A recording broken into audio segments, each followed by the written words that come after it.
Hey guys, I've been wanting to do this social media training for you, and so we happened to schedule it on my birthday. And Ray actually tried to convince me to ditch you guys, but I'm gonna do it anyways. Okay? So, yeah, I'll put you on the spot. Anyways, there's just a couple of things I want to cover, and I do want to follow it up with just pretty much a sheet that's gonna go over everything on print. Okay? So first of all, one of the biggest things that I pretty much an aha moment that I had this past year was the fact that when you become a Beachbody coach, it doesn't mean that you become an overnight fitness guru. Okay, and this is something that Ray and I learned the hard way. We thought, okay, we got to push the fitness and we have to share everybody all the nutrition tips and fitness and just push that in. And to tell you the truth, when I first started, that is one of the biggest reasons why I would hesitate to reach out to people, because I felt like, oh, I had to know it all, right? So they were going to ask me fitness questions, and I presented myself like I was a fitness expert, so it's like kind of, they expected me to know all the answers, and I didn't, so I would hesitate to reach out to people. So the number one thing I want you to take away from this is to be you. You're not a fitness guru. You're not a nutritionist, right? You're not an expert. You're simply somebody that found something that worked and you want to share it with everybody. Just as that person that goes and watches a really good movie, like so many people right now are going to watch Despicable Me 2, and they're like telling everybody how funny it is, how hilarious it is, and you have to go watch it. That is the type of person that is what we want to reflect, right? We found something that worked, and you can't help it but naturally want to share it with everybody. So the first thing that I want you to do is to think about 4 things that make you you. What are the 4 things that describe you as a person that people can connect with? For example, one of the things that people connect with me with is that I'm a young Latina. And that's pretty much my niche. And of course, that doesn't mean that I'm not going to reach out to other type of people, but I have a strong connection with young Latinas. So in my post, I'm gonna write things in Spanish. I'm gonna write things that we grew up with, right? And someone's gonna look at my post and they're gonna laugh because they're like, oh man, I totally relate to that. Let me tell you about when I was a kid.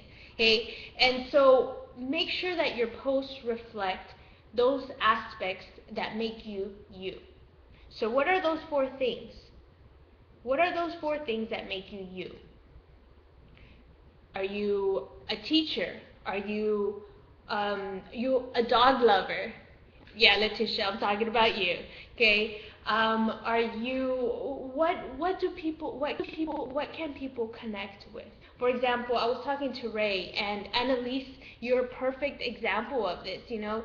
I love how you share the stories of your kids and how you bought Eat That Frog and your son thought that it was a book about how to catch frogs. I think you put something like that. You know, and parents can connect with you in that way.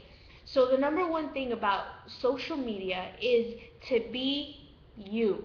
You're not a fitness expert, okay? Maybe you love fitness, but it doesn't mean that's what makes you you. Okay, that's a part of you. So moving on, another thing, as you figure out those 4 aspects that make you you, I want you to cater your posts to those 4 aspects. Post often. Now, what does often mean? Okay, maybe 4 times a day. 4 times a day, and 4 times a day, I don't mean like constant, maybe definitely not like 30 posts about, and they're all pictures of your child, or they're all pictures of our cat. You know, I want you to post pictures that are interesting and intriguing and that people could connect with. You don't want to bore your audience to death. You want to trigger interest. So people come and go on Facebook, maybe on their lunch break, maybe in the morning, they're scrolling. So just because you posted one thing in the morning doesn't mean that everybody's going to be able to see that post. So don't expect somebody to say, oh, I can't believe they don't know what I'm doing. I post all the time. No, make your posts often, okay? Don't go crazy over it, but often. Maybe 4 to 6 times a day, try to post something that is really going to catch people's attention. What kind of social media to use? So I encourage you to use Facebook. Number one, of course, that's where I personally get most of my prospects from Facebook. I also encourage you to use Instagram and connect it with your Twitter. Now use hashtags, right? And if you're not familiar with what the purpose of hashtags is you click on the hashtag, and anybody that hashtagged focus T25, you're gonna see their post. If not, you can look it up and do a little bit of research on your hashtagging. But definitely, I highly encourage to hashtag, because both Facebook, Twitter, and Instagram recognize hashtags, and that's actually something new that I've kind of embarked in, and I've been getting a lot of new prospects that way as well. And again, it's because when you hashtag, people connect with you in that way. Another thing, when you are posting, make sure that all of your posts aren't about Beachbody, because you're really going to turn people off.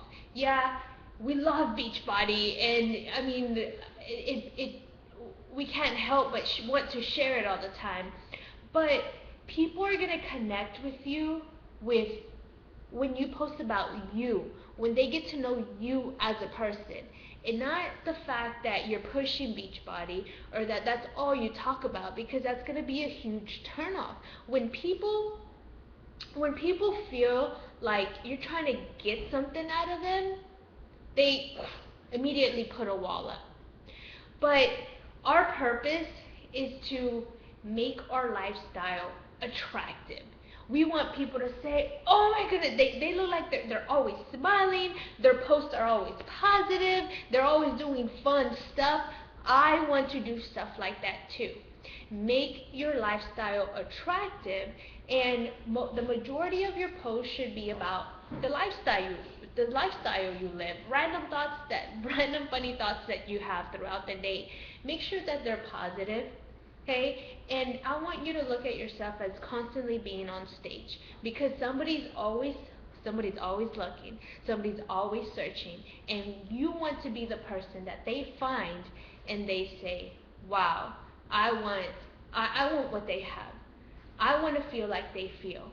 I want to have those positive thoughts like they do. What is it that I have to do? And they're going to search, and they're going to continually look at your profile to see what it is that makes you so happy. And it's Beachbody.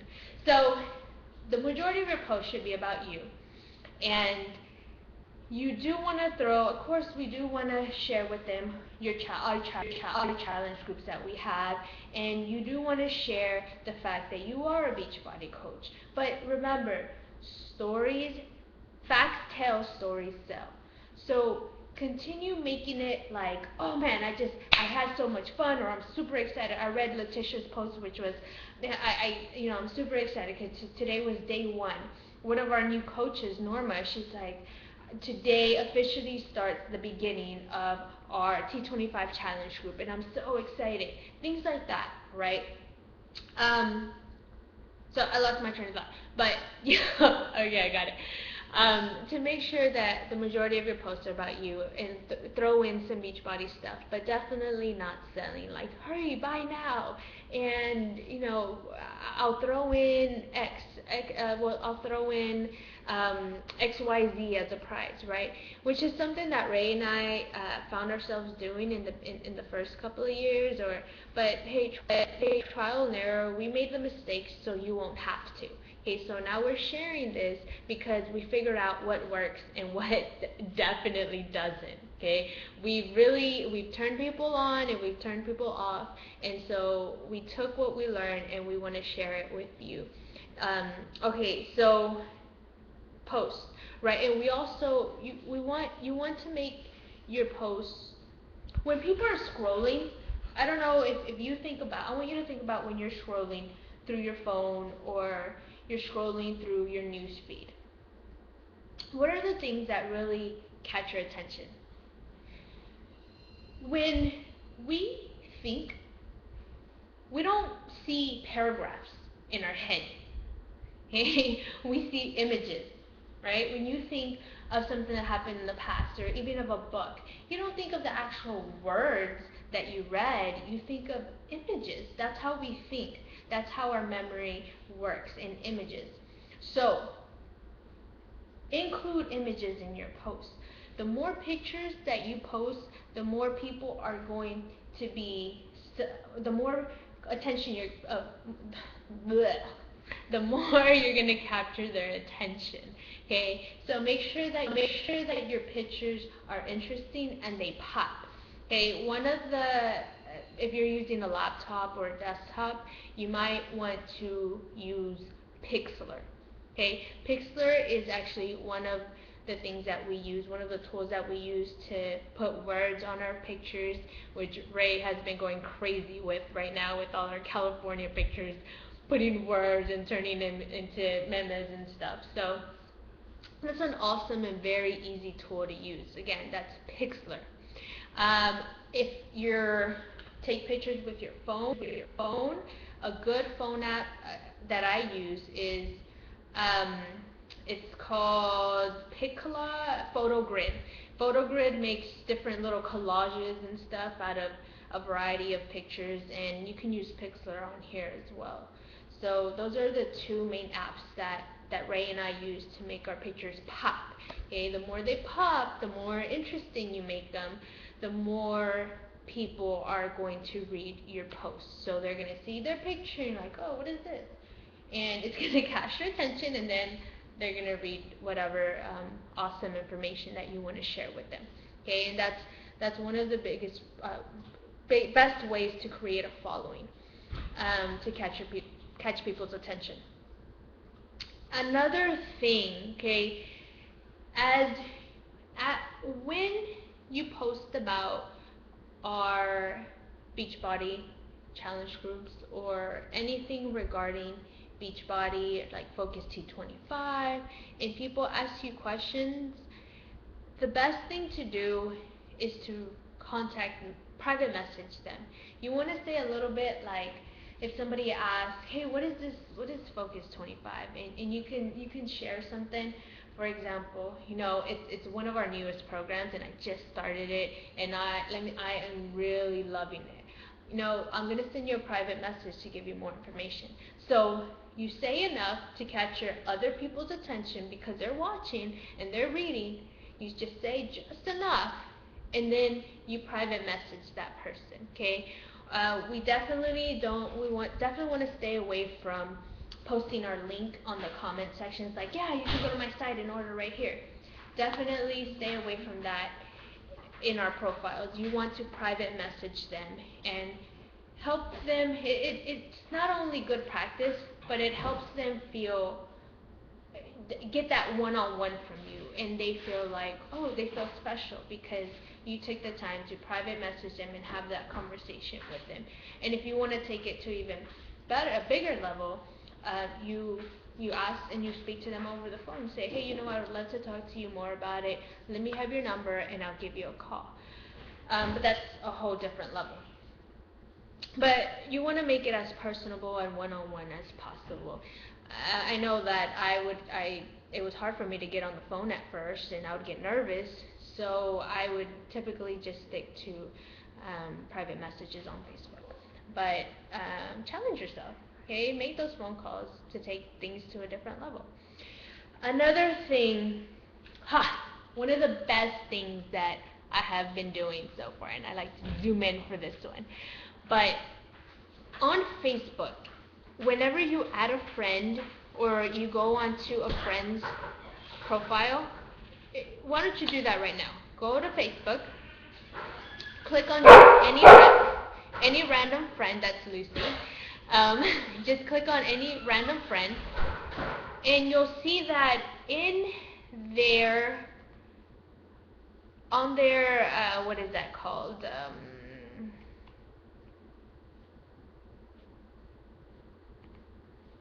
The little picture on top. What is it called?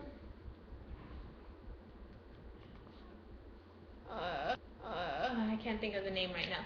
But when you go onto the picture, you click on their profile and their banner, right? Basically, most people have like a picture or some kind of positive thing. When you click on their banner right there, you'll see that it has friends and it's a down arrow. You see it? So on there, when you hover over friends, you'll see it says get notifications, show in newsfeed, settings. I want you to find where it says add to list. It also might say add to another list. What I do to organize my Facebook feed is I have lists. And these are the lists that I have created to organize my friends on Facebook. I have a list for Fit Latinas because I have a fan page for Fit Latinas, and that's where I post motivational and I share my story with people, and I add friends from Fit Latinas. And that's actually how I came across Yaritza, which she's one of our newest coaches, and we've had an awesome connection from Fit Latinas.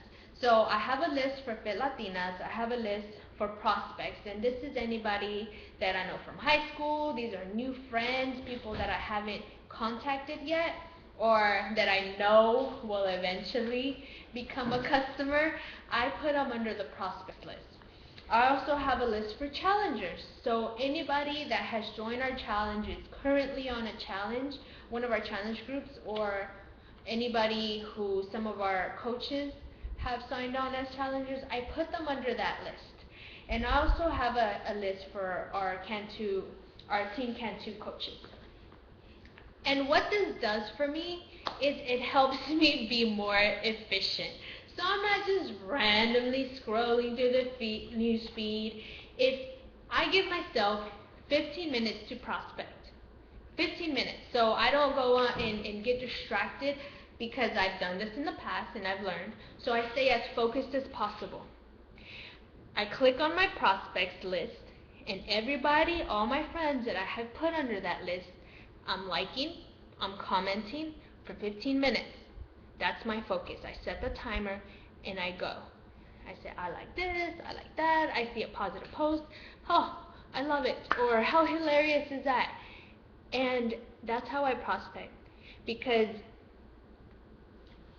yes, you all are on stage and you want to post often on your profile, but people aren't interested until you're interested.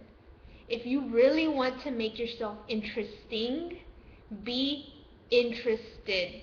It's naturally, as humans, we're egocentric. We think about ourselves, okay?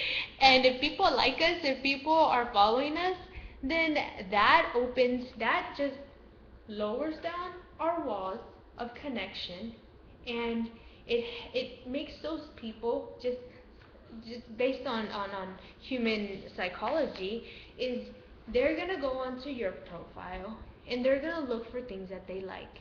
And what are they gonna see when they go onto your profile? Oh, she's a Beachbody coach. He's a Beachbody coach. Wow, look how happy they are. My goodness. So be interested in people and take that time. I mean, social media is meant to be social. Now, it's not meant to spend hours and just meander through the world of Facebook. Be intentional in what you do, okay? And give yourself limits, and that is gonna minimize distractions. So lists are awesome, okay? And if I want to connect more with you guys, and you guys in our team, I go to the Team Can Do list and I say, hey, let's see what Annalisa's doing. Let's see what Dave's doing. Hey, let's see what Norma's doing. And I go through that list and I see you guys there. So that is a really good tool that I recently picked up, and it's actually one of the tools that I picked up at Summit, and it has been awesome. I kind of had it going, but I've really been rocking it, and it's been saving me a lot of time. Okay, so I did think I was going to be able to talk for 25 minutes, but those are pretty much the main things that I want to go over. Okay, number one, be you. Okay, what are those 4 things that make you you? Make your post interesting. Think of your niche market. Who are the people that you connect with? And target your posts based on those interests. Okay? Based on those strengths that you have, based on those values, on that mentality. What makes you you? 4 things. Write them down and focus your post on those. Next, post pictures, share pictures, make your posts hot. You want to capture their attention with a picture. Okay. Another point was to create lists, right? Create lists, and that is going to be huge for you. If you really want to be focused and be as productive as possible on the social media realm, that is what I recommend. Put people on this. Okay? And I think that's pretty much everything that I covered. If I didn't, it's recorded and you'll be able to rewind and watch it, right? But that's it, guys. We're going to be doing a little bit more social media training, and it's going to be a little bit more focused. Today was just kind of like a play run because I just had to throw myself out there and make this video for you guys. Okay, if you have any questions, okay, oh, wait, one more thing. I want you to set 3 goals for yourself. 3 goals, okay? I want you to track the posts that you share and average out how many likes you have. And that's going to tell you what your audience base. Are people even reading your posts? Do people even like your posts? For example, one of my goals right now is to average 50 likes per post. Now this is not like every single post. Some posts are going to have greater likes than others. But my goal is on average to get 50 likes per post. And this is mostly like on picture posts that I share. So 3 goals. One of them is how many likes I'm going to average per post. Another goal is to have, let's see, right now I have 948 friends. My goal right now is to get 1,050 friends. And so that just is a reflection of my following. Okay, so and a third goal that I have is how many followers I have on my Fit Latinas page. My goal was already reached. Yay! It was 300 likes. And so actually, let's go ahead. My next goal is for 500 likes on my fan page. So what are your 3 goals? Set them, write them down. Set them, write them down, and reach them. Okay, guys, set goals for yourself. Social media is a huge part of our business, and it's part of what we do. It's that one-to-many model. So, leverage it as much as you can. Okay, it really has potential to help your business grow. Okay, all right, guys, that's it for now. In 24 minutes. Okay, if you have any questions, message me, comment on this post.